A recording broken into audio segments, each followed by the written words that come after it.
But Sakina, since when have other Africans never worked in South Africa?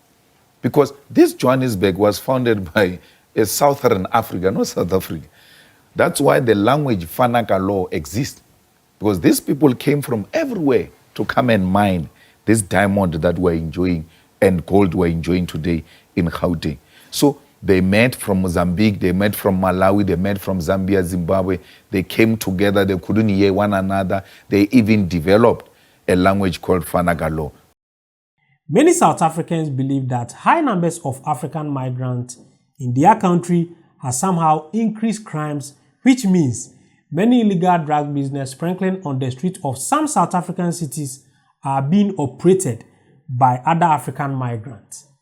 They also think other African nationals are rendering them jobless because some South African companies are employing more African migrants than the locals. South Africa is heading to an election this year, and one TV presenter asked Mr. Julius Malema, who is the leading candidate of one of their opposition party, EFF, about the notion of African migrant effects or negative effects on South Africa. And here is what he has to say. Let's watch this video. I will be back. So let's talk about migration and what's happening in South Africa at the moment, and people livid in many instances about the presence of foreign nationals in South Africa, saying that this gives rise to crime in a lot of instances, feeling that foreign nationals are taking away their jobs. And I want to hear the EFF on this and your response to South Africans for whom this might be a lived reality. I want to know which foreigner took a job from who. Because you are here, you are the anchor of the SABC. There is no foreigner who can come here and just take your job and say, from today I'm sitting here. The bosses would have allowed that. So the bosses are white monopoly capital which owns the South African economy. Is the one that brings foreigners into the country, give them jobs because they are going to pay them lower wages. And then from there come to South Africans and say, these people are taking your jobs, and then they make us fight. But Sakina, since when have other Africans never worked in South Africa? Because this Johannesburg was founded by a Southern Africa, not South Africa. That's why the language Fanaka law exists. Because these people came from everywhere to come and mine this diamond that we're enjoying and gold we're enjoying today in Gauteng. So they met from Mozambique, they met from Malawi, they met from Zambia, Zimbabwe. They came together, they couldn't hear one another. They even developed a language called Fanagalo. EFF was not there when that was formed. So it's not true that this is something that is happening for the first time. It has always been. But why would you say, I don't support colonialism and support colonial borders? That is hypocrisy. If you don't support apartheid, you don't support colonialism, you cannot support the invasion of everything that came with these people. The borders were imposed on us. We never had borders. And even without borders, we never encroached in each other's territory. We always knew that here is this kingdom, here is that kingdom. So it's unscientific to say when you do away with the borders, there's going to be an influx of foreigners in South Africa. Let's take Limpopo and Gauteng, for instance. Limpopo is much more poor than Gauteng, but the people have never left Limpopo to come to Gauteng. I come from Limpopo, and every time I get an opportunity, I go home. I've got no intention, none whatsoever, to relocate my home into Gauteng. So it's unscientific to say because people are poorer and we are in a much better, relatively stable situation, they are going to come here and destabilize us. No one wants to come here. We want you, people of Africa, if you want to go and trade in DRC, wake up this morning and just go to DRC and do whatever you want to do and come back without hassle. There must be free movement of people. There must be free movement of goods, and Africans must trade amongst themselves, because only through the unity of Africa will we earn our seat on the international table where real issues are being discussed. What will Swaziland go and tell China and say, no, Swaziland and China are equal on what? But once we bring the unity of Africa, both in terms of size of the population and the mineral resources combined, the world will listen to us. Okay. We command more than 85% of the world platinum, ourselves and Zimbabwe combined.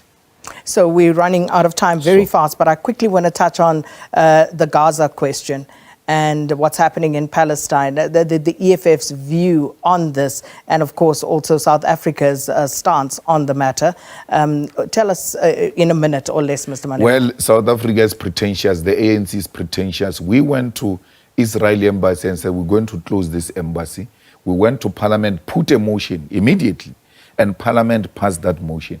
If the ANC is serious about intervening in Gaza and making sure there is ceasefire in Gaza, why is the ANC not implementing the Parliament resolution that said the Israeli embassy must leave because we cannot share the same territory with murderers? So anyone who supports Palestine and still vote for DA and the ANC must know that they are voting for the genocide in Palestine.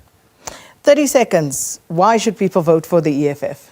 The EFF is the most honest, hard-working organization that will combat corruption in South Africa, that will jail the corrupt individuals irrespective of who they are, give us free education that is decolonized and make Africans to love themselves. The land is coming, the jobs are coming.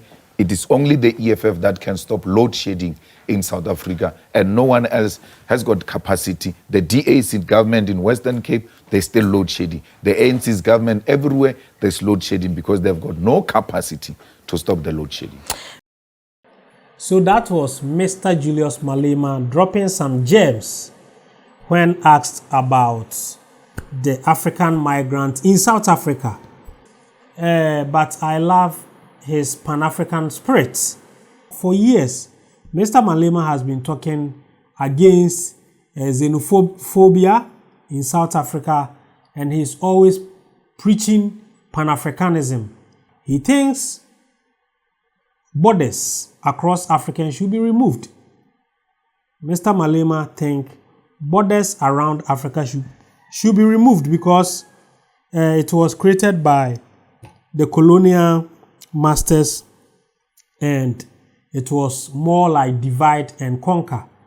And they are able to do that, and they have achieved it. So as the young ones or the new generation, we have to realize that all these borders were created by colonial masters. So it's about time we remove all these borders. So he has been preaching. And I love what he said during the interview.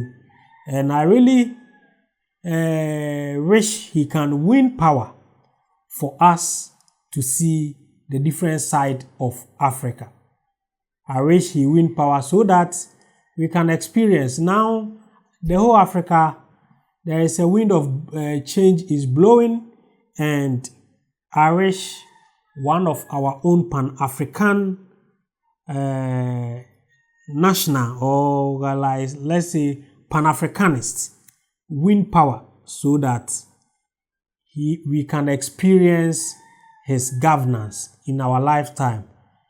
I was told it's going to be difficult, but I think if he keeps on fighting, he can become a leader in South Africa so that we can also see the type of governance he will give to South Africans.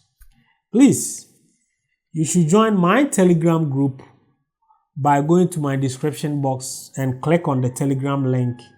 It will take you to the Telegram platform so that you can join us to discuss about the well-being of Africa. You can also buy me coffee. By going through my description box, you are going to see buy me coffee links. You can donate anything for your boy to support my cause. Don't also forget to subscribe to the channel and turn on the notification button so that anytime I upload any great content, you will be notified. Thanks for watching.